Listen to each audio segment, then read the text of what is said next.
que en ocasions a més es troben geogràficament molt distants, i quan s'ha reprès la producció, fa uns mesos o fa unes setmanes, el que ha passat és que s'han trobat amb colls d'ampolla molt importants i tot això ha anat provocant turbulències a l'economia mundial. Un dels casos més clars va ser quan fa uns mesos era molt difícil obtenir mascaretes perquè les companyies productores no donaven abast a produir-ne per a tots els clients que en demanaven. En alguns sectors, evidentment no puc citar-los tots, però hem trobat xifres que es parveraven. Un dels casos més clars i que jo he anat seguint és el sector de l'aviació. L'Organització d'Aviació Civil Internacional, que és una de les agències de l'ONU, va calcular al març pèrdues multimilionàries entre 198.000 i 273.000 milions de dòlars. Això pel que fa al sector de l'aviació. Després hem trobat altres sectors relacionats amb la mobilitat que s'han anat succeint tota una sèrie d'anuncis de plans de reestructuració que passen, per descomptat, com passa en aquests casos, per l'eliminació de llocs de treball després de conèixer quines havien estat les seves pèrdues i la seva caiguda de valor en borsa. Per citar només un parell de casos, estem parlant de 4.500 llocs de treball a una aerolínia com EasyJet, estem parlant de 15.000 llocs de treball a una empresa de subministres d'automòbil que es diu ZF, que no és molt coneguda, però que té un pes molt important en aquest sector. Estem parlant de 6.000 llocs de treball a BMW al mes de juny, o l'anunci de retallar 9.500 llocs de treball al grup MAN, que produeix camions, segurament ho coneixeu, al mes de setembre. Tot això perquè fa les pèrdues i les retallades. Evidentment, no totes les empreses s'han perdut amb aquesta crisi. Les grans beneficiàries, com és notori, com s'ha publicat als mitjans de comunicació, han estat sobretot tres, que són les empreses de software, les empreses de comerç electrònic, que potser és el cas més conegut,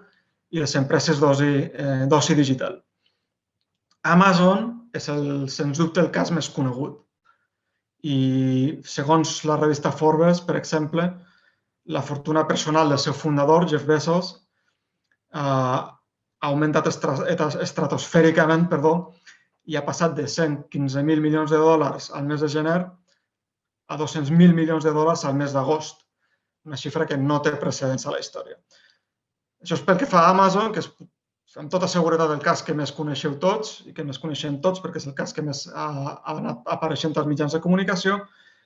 però si miréssim amb lupa què han anat explicant o què s'ha anat explicant a la premsa econòmica, també hem vist que s'han registrat guanys importants a empreses com Alphabet, que és el nom de conglomerat del que forma part Google, a Microsoft o a Facebook. Això és pel que fa al comerç electrònic. El que passa és que els altres dos sectors que he esmentat són també uns sectors interessants a seguir, entre altres coses perquè no acostumen a tenir la mateixa repercussió als mitjans de comunicació. En el cas de l'oci digital, per exemple, han guanyat molt les plataformes de continguts com Netflix, però també altres empreses. Un cas que vaig trobar preparant aquesta ponència és el de Disney. Disney ha vist caure un 6% dels seus ingressos respecte al 2019, que és una pèrdua de gairebé 3.000 milions de dòlars i que està vinculada sobretot al tancament dels seus parcs temàtics que, evidentment, per la situació de la Covid no poden obrir. Però resulta que Disney Plus, que és aquesta nova plataforma i servei de continguts que han obert fa molt poc, en la qual s'emeten sèries com The Mandalorian, que potser coneixeu, ha estat tot un èxit durant aquests mesos i ha passat a tenir 73 milions de subscriptors i, per tant, ha nivellat una mica aquesta balança que podia ser de pèrdues catastròfiques per a l'empresa. Això és perquè fa l'oci digital, però també un altre sector del qual es parla poc, jo he començat a investigar-ho fa molt poc i trobo molt interessant, són les empreses de videojocs, que sembla que no, però és un sector que mou molts diners i que han sortit reforçades amb aquesta crisi. Per donar només una dada, segons la revista Nasdaq, només als Estats Units parlem de 224 milions de persones que destinen 14 hores setmanals a jugar a videojocs. Quan només fa 2 anys eren 12 hores. És a dir, que cada cop més trobem més gent que es dedica a jugar a videojocs i més gent que dedica més hores a jugar a videojocs. Això que ha portat durant aquesta crisi, on tothom s'havia de quedar a casa, és que facin servir plataformes de continguts en la qual poden jugar i, per tant, empreses d'aquest sector com Nintendo o Electronic Arts o Activision Blizzard pugessin a borsa i hi hagués fins i tot una espècie de boom temporal pel que fa a programadors, traductors de videojocs, etc. Un boom que de tota manera sembla que està tornant a baixar, coses que passen a la borsa, perquè com s'ha anunciat les vacunes, es pensa que la gent no estarà tant de temps a casa i per tant no dedicarà tant de temps a jugar a videojocs. Bé, arribats aquí, tot això és més o menys quina és la situació que s'ha anat produint per la Covid, però cal introduir un mateix important, que és la situació que s'ha produït, diguem-ho així, als països desenvolupats o a l'hemisferi nord, però que no és en cap cas extrapolable a la resta del món i que de totes maneres m'agradaria comentar ni que sigui molt ràpidament per tenir un marc més general i més ampli. Segons l'Organització Internacional del Treball, que és qui està portant les dades més completes sobre aquesta crisi, només al tercer trimestre del 2020 es van perdre, i intentaré dir-ho més pausadament perquè tothom pugui cursar, es van perdre 345 milions de treball a escala mundial. Són 345 milions de llocs de treball, que és una absoluta barbaritat. I val a dir que en una economia mundial que està tan interconnectada com la nostra a causa d'aquest procés de globalització, ens trobem en processos que s'afecten les economies entre si. Perquè en una economia mundial que està tan interconnectada, només la caiguda del consum als països desenvolupats ja té un impacte en el sector productiu en sectors tan diferents com el petrolífer, a països que depenen molt de l'exportació d'aquesta matèria prima, com és el cas de Nigèria, és el cas més clar, o un cas del qual també s'ha parlat, en el sector tèxtil, a països que van des de Bangladesh, Sri Lanka, Myanmar, o fins i tot països que formen part de la Unió Europea, dels quals se'n parla poc i que són també productors del tèxtil, com Romania, o països que no són part de la Unió Europea, formen part d'Europa i que també produeixen roba per a aquestes economies, com és el cas d'Ucraïna. Perquè us feu una idea només de quin és l'impacte que pot tenir aquesta caiguda del consum, segons una estimació de l'Organització Internacional del Treball, només a l'Índia, fins a 400 milions de persones podrien estar en risc de pobresa a causa de la seva condició de treballadors en aquesta economia informal. Evidentment, les conseqüències d'aquesta situació, pel que fa a aquests països, podrien ser potencialment catastròfiques. De fet, probablement ja estan sent catastròfiques en aquests països i anirien d'un deteriorament de les condicions de treball, sobretot si milions de persones decideixen renunciar als seus drets laborals per tal de tenir ni que sigui una feina i ingressos durant aquest període de temps, fins a una conseqüència secundària que també podríem veure ben aviat, que seria un augment de la inestabilitat política i social a mesura que milions de persones vagin perdent la seva feina i vagin engruixant, per dir-ho així, les files de desempleats i de desposseïts. Aquí també caldria fer un incís, perquè cal dir que aquesta bretxa no només seria entre economies desenvolupades i economies en vies de desenvolupament, sinó que també seria de gènere. Això seria de gènere tant a les economies desenvolupades com a les economies en vies de desenvolupament. Perquè en crisis com les que vivim, les dones treballadores corren molts més riscos que no pas els homes de perdre la seva feina, especialment, i això és especialment cert en aquells països en vies de desenvolupament, ja que les dones s'acostumen a estar més presents en la subocupació i en l'economia informal. I amb això ja quedaria una mica més complet el que seria el marc general i passaria una mica a comentar un parell de coses abans de passar a altres qüestions. La primera és, i que m'agradaria deixar constàncies, que durant les primeres setmanes de confinament, potser tots us recordareu, sobretot a les xarxes socials, i jo m'atreviria a dir que possiblement només a les xarxes socials, vam ser testimonis d'una mena d'optimisme que era digne de millor causa, crec jo, i que es repeteix a cada crisi, que en aquesta crisi jo crec que també vam veure i que fins i tot vam veure d'una manera més accentuada que altres. Segons aquest optimisme, és una mena d'optimisme que dona per fet que, per alguna mena de fatalitat, després d'una crisi com aquesta, les nostres relacions socials milloraran, els governs abandonaran les seves polítiques i postulats neoliberals i d'alguna manera tornarem a tenir una sèrie de mesures neokeynesianes sobre la taula que portaran a reactivar l'economia. Tot això, vaja, és un optimisme, com deia, de millor causa, perquè qui creu això normalment, en realitat, penso jo, no s'atura a pensar quin és el suport i quina és la capacitat de mobilització ara mateix dels sindicats, dels partits d'esquerres i dels moviments socials, ni quin és el grau tampoc de consciència i quin és el grau de formació dels seus afiliats i simpatitzants. Sí que és cert, però, que amb una pandèmia com aquesta, i per no ser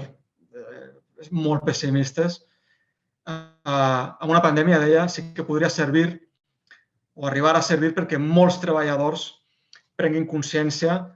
de quins són els seus drets al lloc de treball. Per exemple, i això ho hem vist en més d'un cas, quan els empresaris no prenen mesures de seguretat suficients contra el contagi. Hem vist moltes protestes d'aquesta mena en diversos sectors arreu del món, particularment a Europa, en sectors molt diferents que van des de la sanitat, protestes de sanitaris que no disposaven de equips suficients, fins a la logística,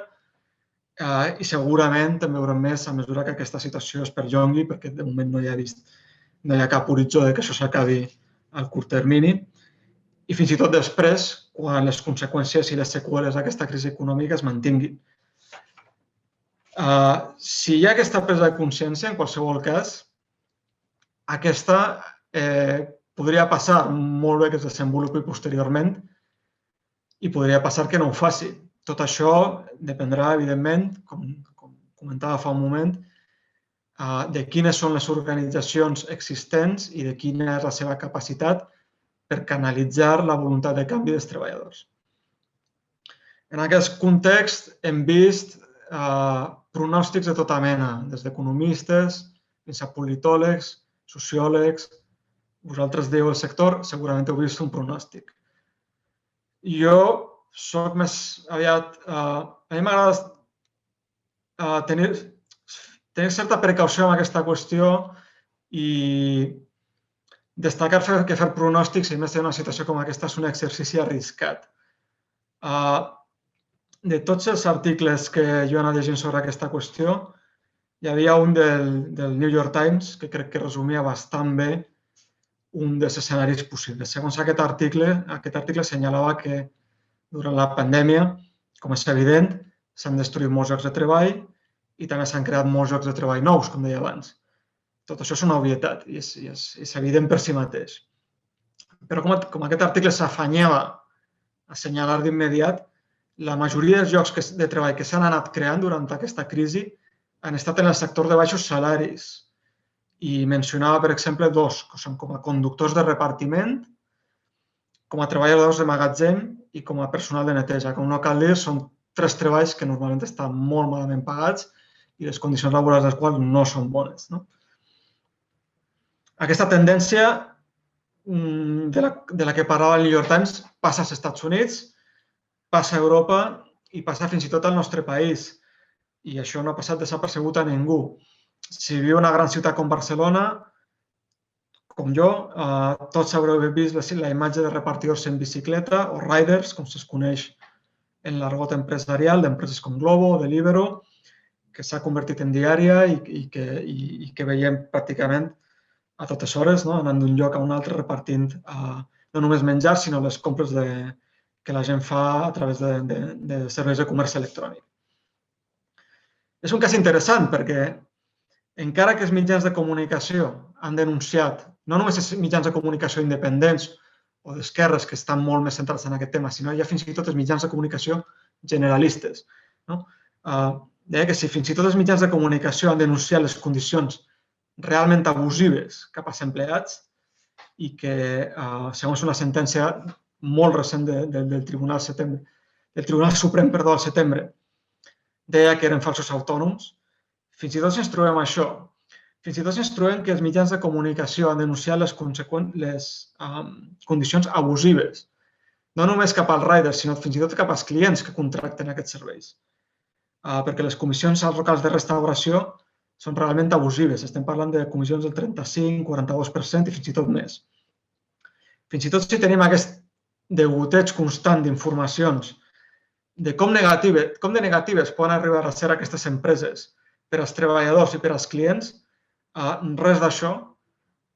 sembla haver augmentat el grau de consciència dels consumidors. I continuem veient gent que encarrega productes a serveis de comerç digital i seguim veient gent que continua encarregant menjar a riders. En fi, tot això ha anat passant mentre, en termes generals, les condicions laborals a aquests i altres sectors, tant en l'àmbit privat com en el públic, lluny de millorar, han anat empitjorant. I han anat empitjorant fins i tot en aquells treballs que han estat considerats essencials durant la pandèmia perquè estan més exposats al risc de contagi. Però també ha anat passant en tots aquells llocs de treball que són de cara al públic o que tenen atenció al públic, amb una sèrie de trets que els propis treballadors denuncien i que van des de una major agressivitat dels clients fins a abusos de tota mena per part dels seus superiors,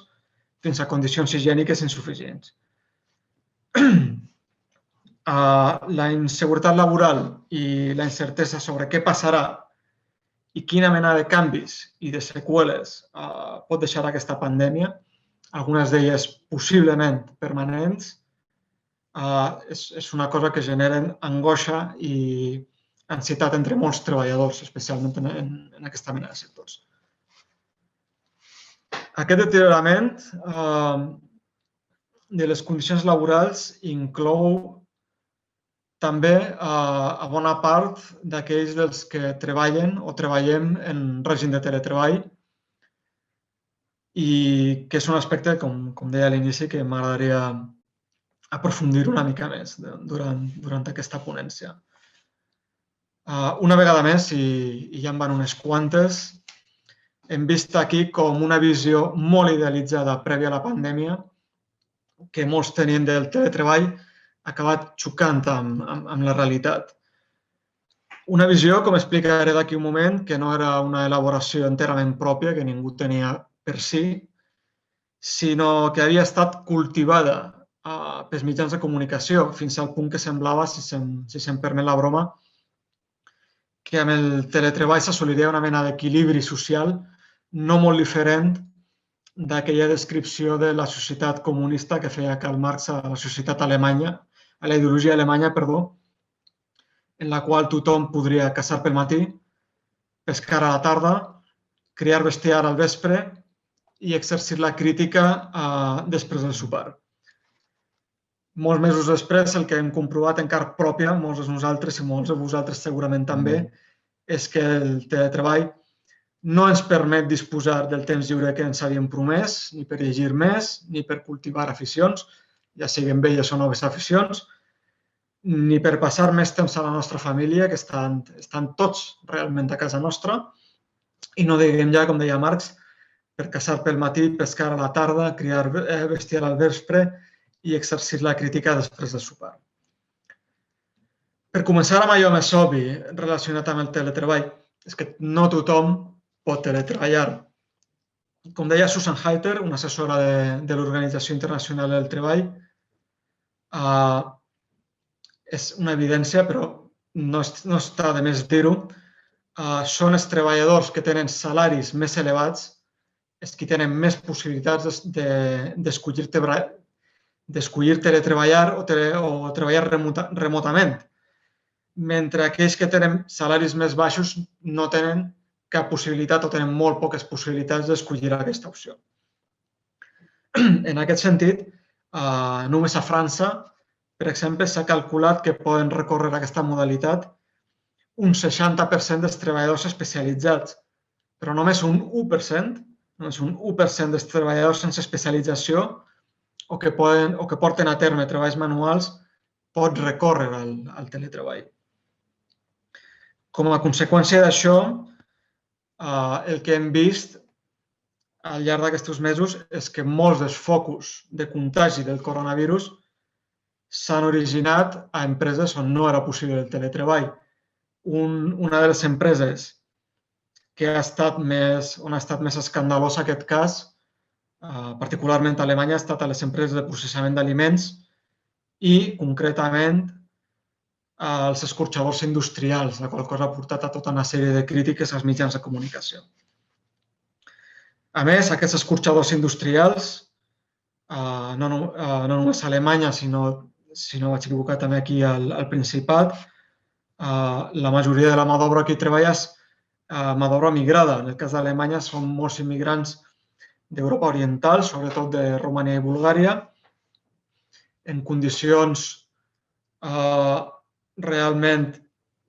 condicions que no són bones o que fins i tot són pèssimes perquè no permeten el distanciament físic necessari per prevenir el contagi de coronavirus. Però a més resulta que les condicions no són bones no només al lloc de treball, sinó pel que fa als seus salaris. Els salaris són tan baixos que aquests treballadors es veuen obligats a viure a pisos compartits i a més compartits entre molts treballadors, on el distanciament físic després del treball a casa és pràcticament impossible, després de la feina i un cop a casa. Però no només passa això entre sectors com aquest, sinó que entre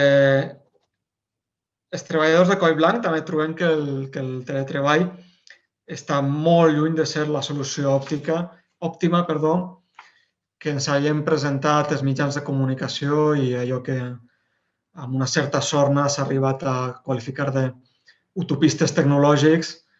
ens havíem presentat durant els darrers mesos i fins i tot durant els darrers anys. Els avantatges reals o suposats del teletreball i que tots hem anat escoltant i llegint, com deia, no només en els darrers mesos, sinó fins i tot en els darrers anys, acostumen a presentar-se si fa no fa com segueix. El teletreball ens permet treballar còmodament des de la nostra pròpia casa. El teletreball ens permet organitzar de manera més flexible el nostre horari laboral. El teletreball ens permet conciliar la nostra feina amb el treball domèstic i la vida familiar. El teletreball ens permet evitar el contacte amb aquells col·legues que es poden resultar més incòmodes, desagradables, etc. Des dels mitjans de comunicació, sobretot, el teletreball s'ha promocionat dintre d'una mena de marc ideològic que John Harley, que és un teòric dels estudis culturals, va anomenar ideologia del domèstic. Per ideologia del domèstic, Harley entenia una ideologia de postguerra que tenia com a finalitat convertir la llar o la nostra pròpia casa en alguna cosa més que un habitatge, cito literalment, en alguna cosa més que un refugi. La idea dels mitjans de comunicació era que la nostra casa es transformara en un estil de vida en si mateix i totes les activitats que aquesta casa devia sostenir. És en aquest marc, insisteixo, en el que els mitjans de comunicació ens han venut que el teletreball era una cosa bona, perquè ens permetia esborrar d'alguna manera aquesta distinció entre treball i vida personal i que tot fos molt més fluid i molt més planter. En aquests mateixos articles, com deia, si abans citava, per dir-ho així, els avantatges que els mitjans de comunicació s'han anat venent del teletreball, aquests mateixos articles es presentaven els inconvenients, però els inconvenients generalment acostumaven a reduir-se a l'enumeració que faré ara mateix, que són la capacitat dels treballadors per organitzar el seu horari laboral, la capacitat dels treballadors per mantenir la seva pròpia disciplina a l'hora de fer la seva feina i, relacionada amb aquesta última, la capacitat dels treballadors per evitar la tentació de procrastinar o anar abandonant les tasques fins que al final un se n'adona que totes les tasques per realitzar les fa de cop. Com haureu notat, tots aquests inconvenients que he mencionat i que apareixen als mitjans no són inconvenients relacionats amb l'empresa, sinó que són inconvenients que es carreguen directament sobre les pròpies espatlles del treballador i no només sobre les espatlles del treballador, com ara comentaré. Si tot això són inconvenients de caire personal o relacionats amb el propi treballador, el que els mitjans de comunicació han oblidat o volen oblidar o han oblidat en els darrers mesos i ara ja no obliden tant com acostumaven a fer, és que el treball també és per a milions de persones i jo m'atreviria a dir que pràcticament per a tothom és un espai molt important de socialització amb tot el que això implica. I per això mateix no sorprèn que el teletreball sigui un model que estigui tan ben valorat per a moltes empreses i determinats mitjans de comunicació de masses relacionats, en molts casos, en aquestes empreses. Una cosa que moltes organitzacions sindicals s'han donat compte, no només en aquesta crisi, sinó ja molts anys abans, és que l'atomització social, no només el teletreball, però especialment en el teletreball, el que fa és dificultar l'organització sindical. Molt evidentment, quan tots estem treballant des de casa, les inspeccions laborals al lloc de treball no es donen en absolut. No hi ha inspeccions laborals per comprovar que a casa nostra les condicions en les quals treballem són les adequades. Com a mínim fins ara no n'hi ha hagut d'això. I en aquest cas, a més, difícilment pot parlar-se, quan estem parlant de teletreball, de condicions òptimes. I això és una cosa que cal recordar sovint. I cal recordar-ho perquè una oficina és un entorn millor o pitjor dissenyat per fer que el nostre treball sigui eficaç, mentre que una casa no ho és. I podríem anar fins i tot més lluny per dir que una casa no hauria de ser un espai dissenyat per al treball. No tothom compta amb un despatx propi per poder connectar-se a treballar. Per exemple, i si una casa no hauria de ser un lloc dissenyat per al treball, i crec que aquí estarem tots més o menys d'acord, és perquè això repercuteix en el benestar psicològic dels treballadors,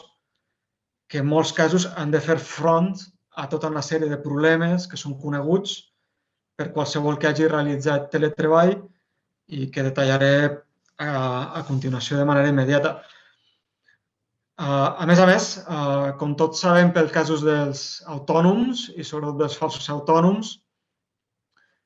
amb el teletreball el que passa és que es poden acabar desplaçant algunes despeses als propis treballadors. Això és una cosa que ens hem trobat denunciada des de fa mesos i des de fa anys als mitjans de comunicació, que és com els propis treballadors que estan en aquesta modalitat de teletreball han de córrer amb les despeses d'electricitat, amb les despeses de telèfon i fins i tot en no poques ocasions amb el seu propi equip informàtic. I això és important remarcar-ho perquè de les prestacions de l'equip informàtic, i no només de les prestacions de l'equip informàtic, sinó de com fer servir apropiadament aquest equip informàtic, o fins i tot l'ample de banda d'internet que pugui tenir una casa, de tot això poden dependre oportunitats laborals i això evidencia un cop més la bretxa digital, que és una bretxa que no només és generacional entre una generació més jove i que ja ha estat familiaritzada amb els mitjans de comunicació i una altra més gran que no ho ha estat, sinó que pot ser una bretxa relacionada també amb altres factors, com per exemple els econòmics. Qui està en disposició a adquirir un determinat equip informàtic i qui no. I que són dues bretxes que, o millor dit, la bretxa digital dintre tots aquests factors que es van eixamplant. Aquesta setmana, sense anar més lluny, i per posar un exemple més recent, hem vist com el servei de Google ha deixat de funcionar durant unes hores i potser a algú de vosaltres us ha passat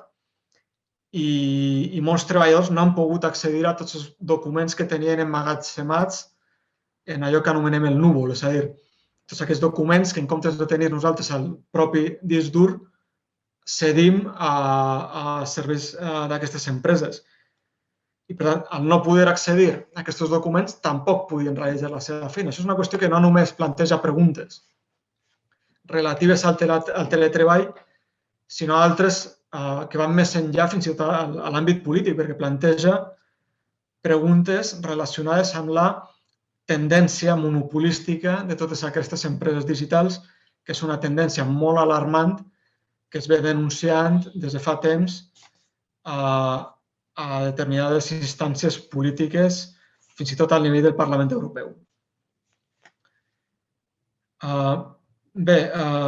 tot i que en alguns països ja s'han començat a prendre les primeres iniciatives legislatives per regular tot això que comentava abans i que fins i tot algunes empreses s'han començat a prestar per iniciativa pròpia tots aquests dispositius electrònics que són necessaris per portar a terme el teletreball i que poden anar des del telèfon mòbil fins a un ordinador portàtil, per exemple. Jo crec que tots els precedents que hem tingut conviden més aviat a la desconfiança i que tots aquests casos, lamentablement, segueixen sent una minoria, més que no pas una majoria. I només cal recordar com per exemple, no fa gaires anys, l'accés de milions de persones a internet a la dècada dels 90 i de manera massiva fa una o dues dècades, en absència d'altres mesures i en absència d'un marc laboral que estigués molt ben regulat, no ens ha aportat a bones condicions laborals ni ens ha aportat menys encara aquesta utopia tecnològica que ens venien, sinó que ens hem trobat, en molts casos, en tot el contrari. Ens hem trobat que la duració de la jornada laboral, així com el control de les empreses sobre els seus empleats, no només s'ha mantingut, sinó que en moltes ocasions s'ha intensificat i s'ha intensificat també a causa d'aquestes mateixes eines tecnològiques. Molta gent que treballa a casa, per exemple, ha de fer servir una sèrie de programes que supervisen quin és el temps que estan connectats a internet, quin és l'ús del teclat que fan, fins i tot quant de temps estan fent servir el cursor del ratolí, quin és el temps en el qual el monitor està encès abans que s'activi el protector de pantalla. És a dir, que realment hi ha tota una vigilància sobre els treballadors que aquestes eines tecnològiques permeten i que abans no existia. Per anar esmentant tota una sèrie de coses relacionades amb el teletreball.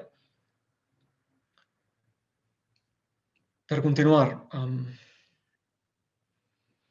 des que vaig publicar aquell article del que parlava o del que volia parlar al principi, que vaig publicar a Contral Liubio sobre el teletreball, que després es va traduir a Catarsi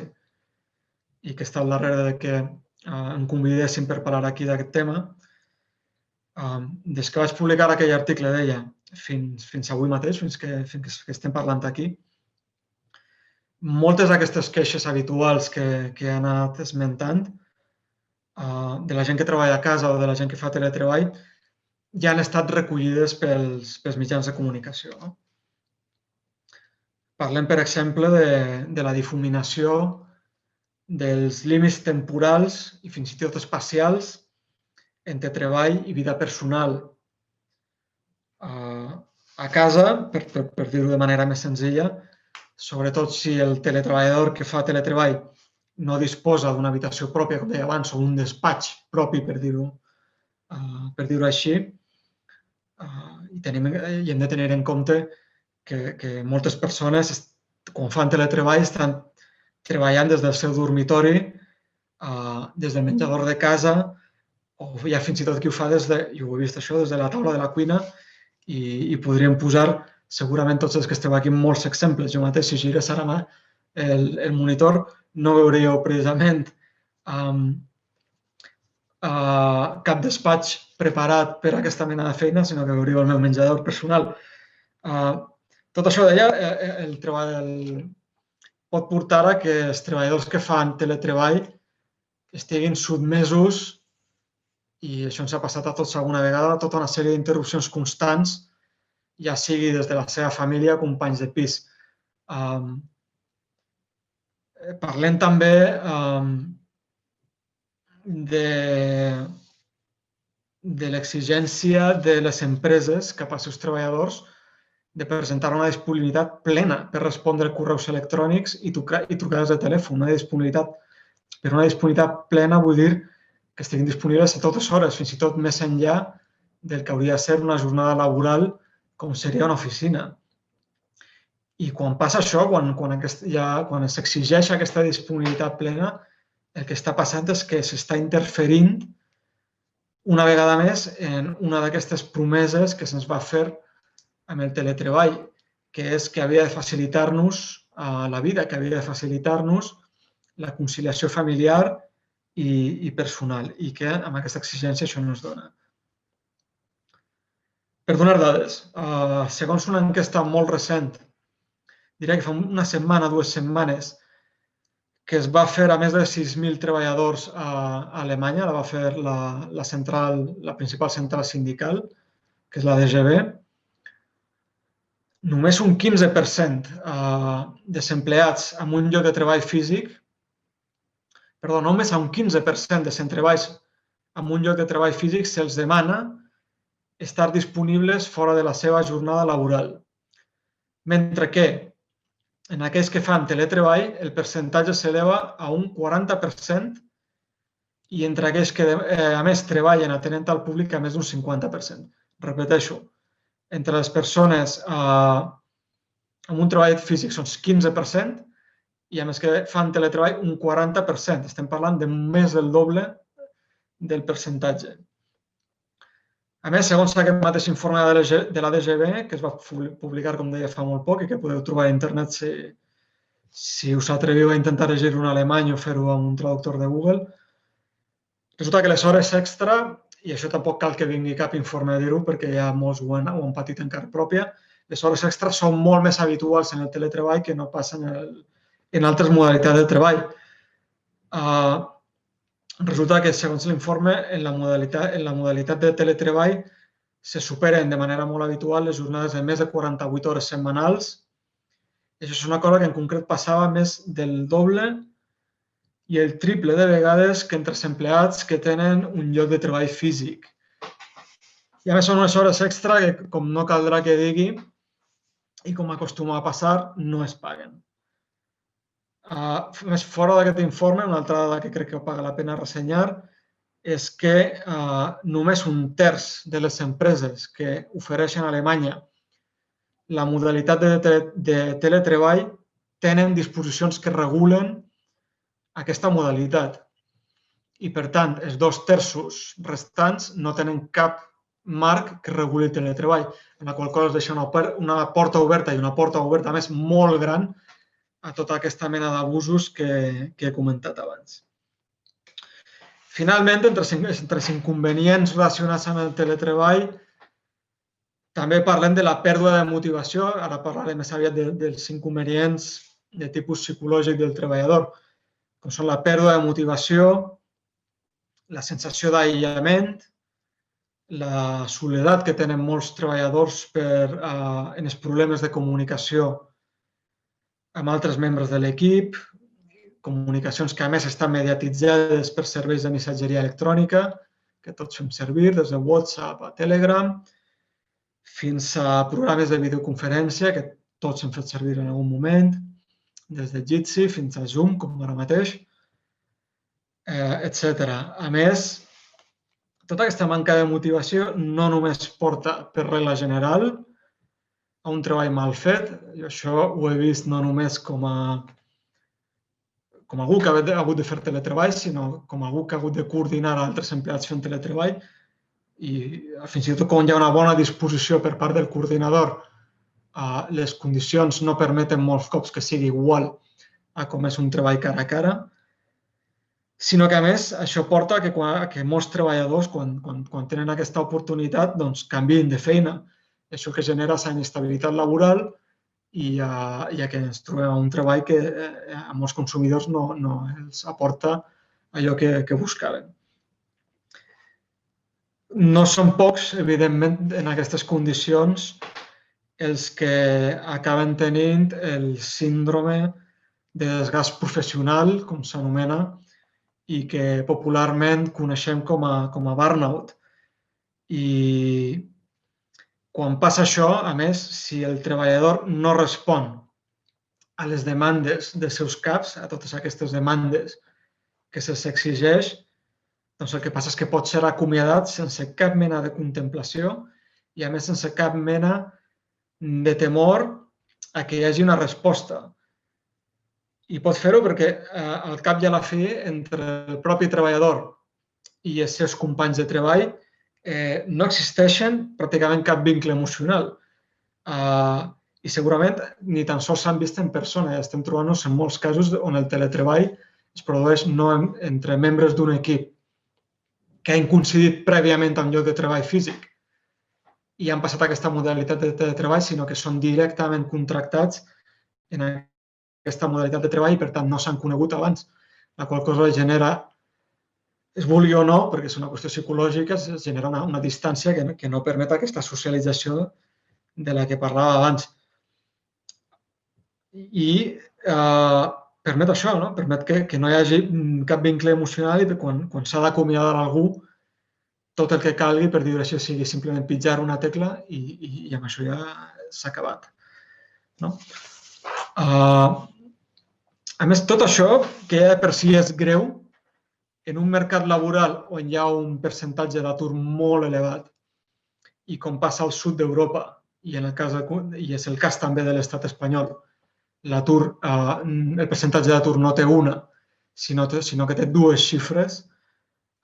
Si un treballador es crema, com deien abans, o fins i tot si un treballador es fa massa gran o es fa massa lent com per suportar tots aquests ritmes de treball que se li exigeixen, doncs aleshores l'empresari, si no té cap mena d'ànima, i és una cosa que passa molt sovint, l'acomiada, el substitueix per un altre i no passa res més. Arribats a aquest punt, jo crec que cal destacar també la importància, encara que sembli una obvietat, de la regulació laboral, ja que, com deia abans, en la seva absència, les empreses també estan lliures de cobrir totes les despeses que estan relacionades amb la salut dels treballadors, que en el cas del teletreball també poden emmalaltir per treballar en aquestes condicions. En aquest cas, ja entrant en un plan una mica més teòric, si voleu, jo crec que no està de més recordar aquí l'observació molt aguda i de fa unes quantes dècades ja que feia Gramsci en contra d'aquesta falta de distinció que encara sobreviu entre treball físic d'una banda i treball intel·lectual de l'altra. Quina és aquesta distinció? Venia a dir Gramsci. Aquesta distinció és que en les societats modernes, en realitat, el que passa és que bona part del treball que considerem físic és també un treball intel·lectual, perquè necessita un cert grau d'instrucció per poder realitzar-lo. Això és molt evident, per exemple, en tot el treball que està relacionat amb operació de maquinària o d'algun tipus de programari d'ordinadors. Però també, parlant del teletreball, s'ha de dir que el treball intel·lectual també és un treball físic, ja que el teletreballador o el treballador que està en aquesta modalitat ha de passar moltes hores en una determinada postura física, ha d'estar assegut, que a més és una postura física que sota determinades condicions, que a més per desgràcia estan molt esteses, poden tenir conseqüències per a la seva salut. Aquestes conseqüències, que a aquestes alçades són, jo crec, bastant conegudes per tothom, especialment per els que treballen en teletreball, poden ser la manca d'higiene postural, és a dir, com ens asseiem directe a la cadira, que pot semblar una cosa molt senzilla, però és un error en el qual incorren molts treballadors i que pot derivar realment en dolors musculars, lumbars i d'articulacions que van des de mals d'esquena fins a síndrome de túnel carpià. Tot això pot derivar en sedentarisme, pot derivar en mala alimentació, migranyes, trastorns de l'alimentació, trastorns de la son, sobrepès, hipertensió, potencialment diabetis i fins i tot jo he arribat a llegir casos i segurament algú ha escoltat personalment, de treballadors que recorren. Ja passa també no només entre els treballadors de coll blanc, com si diguessin, sinó que també s'ha vist que això passava i en certa manera ha passat sempre en treballadors de coll blau, però ara també passa en treballadors de coll blanc que recorren a determinades substàncies legals i il·legals per aguantar aquests ritmes de treball. M'estic referint, per descomptat, al consum de drogues o fins i tot al consum abusiu de determinades begudes energètiques que pot semblar-nos una broma i que, si ens atenem a la seva publicitat enganyosa, podem pensar que estan enfocades exclusivament a gent que fa esports o que es dedica a l'activitat física i estem trobant-nos que no, que fins i tot molts treballadors en règim de teletreball, que poden anar des de traductors fins a programadors de software, recorren a aquestes begudes i a begudes carbonatades i a més recorren d'una manera abusiva, amb la qual cosa d'aquí un cert temps podran trobar-se amb algun d'aquests problemes que esmentava abans.